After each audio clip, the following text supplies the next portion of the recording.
Bismillahirrahmanirrahim. Assalamualaikum warahmatullahi wabarakatuh. Teman-teman, kali ini kita akan membahas tentang mengatasi AWB otomatis dari marketplace ya, gitu kan. Kalau misalnya ada kadang orderan dari Shopee itu kalau JNT kan harus dikirimnya via AWB otomatis ya kan. Terus juga ada eh, dari Bukalapak juga ada yang beberapa otomatis. Terus juga ada juga yang apa namanya eh, harus resinya pakai resi ini seperti itu, dan ini cukup banyak membuat dropshipper berhenti dari kegiatan dropshipnya gitu ya. Ini cara-caranya. Oh ya, ini saya tambah juga di sini.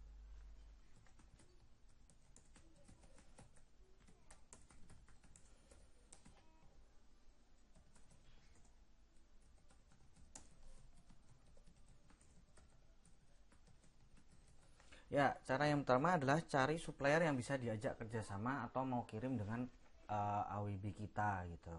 Itu cara yang pertama yang normal ya, cari supplier yang kooperatif gitu. Kalau misalnya dia nggak kooperatif ya udah kita tinggal gitu.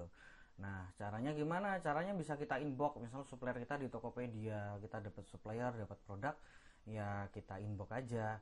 Bisa nggak kirim pakai resi otomatis atau AWB dari saya gitu. Kalau nggak bisa ya udah ya.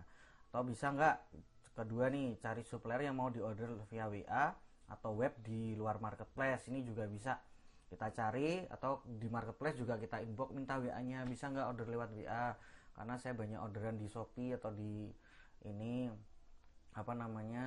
di Bukalapak, tapi pakai ini resi otomatis gitu kan gitu.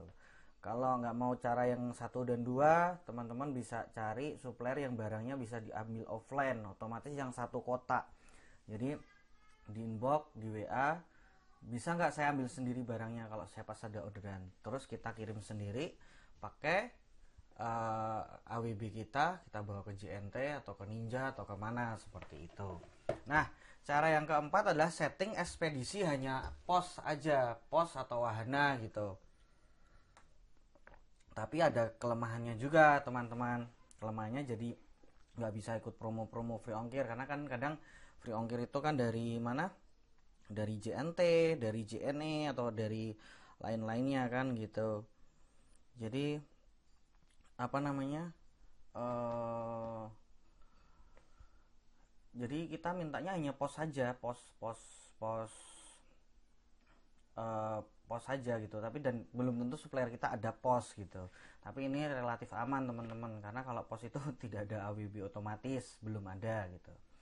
Cara yang ketiga adalah minta pihak marketplace mengganti. Nah, ini bisa teman-teman lewat, kalau di Tokopedia lewat pusat resolusi, kalau di BL lewat chat, kalau di Shopee nanti lewat chatnya Shopee juga. Jadi alasannya adalah, halo, saya sudah terlanjur mengirim dengan resi biasa, jadi tolong diinputkan ini resinya dan ini fotonya. Biasanya selisih berapa menit mereka langsung inputkan.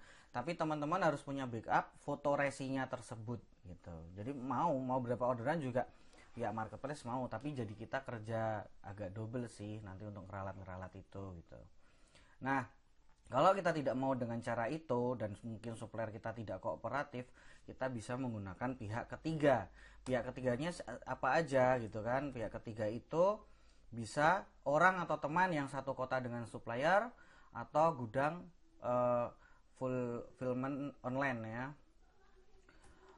Teman-teman bisa cari, contohnya adalah kredibel, gudang kredibel dan lain-lainnya sebagainya. Nanti kami sertakan linknya. Nah, jadi prosesnya seperti ini teman-teman. Pihak ketiga atau teman tadi kan, ini misalnya toko kita nih, toko kita ini toko kita ya. Nah, toko kita kan dapat orderan dari sini, dari customer ya, dari customer. Terus ini supplier kita. Nah, kita kan dapat AWB otomatis di sini.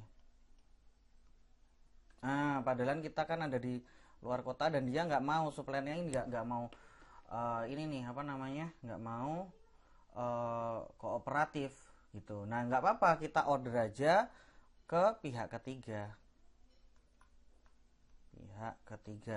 Kita suruh supplier ini ngirim ke pihak ketiga sini produknya, ya bisa via GoSend, bisa via eh, titipan 1 hari gitu. Baru setelah itu pihak ketiga ini yang akan ngirim ke customer kita gitu. Jadi kita ada orderan masuk ke sini ke toko, kita order ke supplier kita, tapi dikirimnya ke pihak ketiga ngirim pakai AWB kita. Nah, alamat kita di tokonya kita samakan dengan alamat pihak ketiga tadi. Nah, jadi bebas. Di Lazada mau pakai Lex, alamatnya kita setting alamat pihak ketiga. Ya kan, alamatnya. Di Shopee mau pakai JNT otomatis, di Bukalapak, di Tokopedia nggak masalah, pakai Ninja pun bisa. Ini ada supplier kita yang lain juga, kita supplier lain kalau kita ada orderan kita suruh dulu kirim ke sini. Jadi kita seakan punya tempat, punya gudang sendiri. Nah, pihak ketiga ini berapa biayanya gitu, tergantung. Kalau teman-teman punya teman dan teman itu punya tempat, teman-teman tinggal nego bagi hasil aja. Terus kalau gudang ini gudang online gitu kan, itu ada banyak ininya apa namanya, ada banyak tarifnya, teman-teman tinggal pilih nanti. Dan mereka juga aman kalau retur, nanti retur ke sana lagi tetap ada hitungannya, tetap ada pembukuannya. Jadi teman-teman bisa pantau, jangan khawatir kalau retur kan gitu. Nah, makanya saya minta untuk dropship ini kalau paling enggak 30% untungnya, supaya teman-teman bisa nutup banyak-banyak biaya itu semua. Nah, saya sudah siapkan beberapa link pihak untuk ketiga. Jadi teman-teman bisa ini apa namanya, bisa nanti pilih, bisa teman-teman nanti apa namanya itu apa namanya, pilih dan coba-coba sendiri. Dan ini banyak yang sudah memakai, saya sendiri pun juga memakai, teman-teman juga memakai, dan dropship tetap berjalan lancar. Jadi bukan kendala lagi. Dan ini juga bisa juga dipakai untuk teman-teman yang punya produk sendiri tapi lokasi tokonya mungkin di pelosok. Teman-teman bisa kirim produknya ke gudang online dulu, baru nanti kalau ada orderan dari marketplace, gudang online yang kirim, seperti itu. Jadi seakan kita punya tuh gudang di Jakarta atau di Surabaya. Tentunya teman-teman bikin tokonya di marketplace, di setting kota-kota yang besar tadi, sesuai kota yang ada gudang online-nya tadi. Oke teman-teman, silahkan dicoba. Semoga dropship kita tetap lancar, yang produk sendiri juga tetap lancar karena bisa pindah ke kota besar. Terima kasih. Assalamualaikum warahmatullahi wabarakatuh.